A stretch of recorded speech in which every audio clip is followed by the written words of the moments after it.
नमो बुद्धाय आचार्य नागार्जुन भन्नुहुन्छ कि जित्र दर्शेको जोसिङले क्या गिप्पा चिडह रुँदै खेपेछु।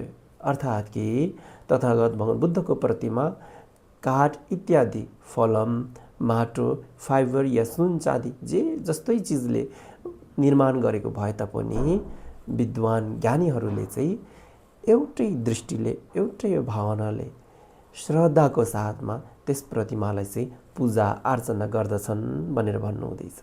अर्थात् कि हामीले पनि अनि यो चाहिँ सुनले बनेको, यो चाहिँ चाँदीले बनेको, यो अलिक राम्रो हो, यो चाहिँ काठले बनेको हो, यो चाहिँ माटोले बनेको भनेर यो चाहिँ अलिकति नराम्रो हो जस्तो खालको मनमा एउटा अनि भावना चाहिँ पाल्नु हुँदैन।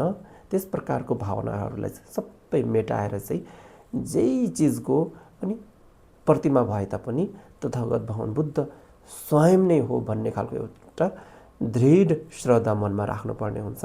र यस प्रकारको श्रद्धा राखी हामीले यदि पूजा गर्छौँ भने हामीले साँच्चै नै ठुलो एउटा आशीर्वाद छिनलाफहरू प्राप्त गर्न सक्छौँ। र ठुलो आशीर्वाद छिनलाभ प्राप्त गर्नका लागि कतै मूल्यवान चिजहरूले त्यसमा कुनै भूमिका निभाउँदैन। मुख्यतः यहाँ अनि हजुरको श्रद्धाले भूमिका निभाउँदै गर्दछ। यदि तपाईँको मनमा चोखो श्रद्धा, दृढ श्रद्धा छ भने तपाईँले साँच्चै नै ठुलो आशीर्वाद, ठुलो झिनलाभ प्राप्त गर्न सक्नुहुनेछ। र तपाईँले सुन्नुभएको पनि होला कि एउटा कुकुरको दाँतबाट अनि अस्तु धातु या प्रकाश उत्पन्न भएको हो भनेर। अर्थात् कि मुख्यतः तपाईँको श्रद्धामा भर पर्दछ।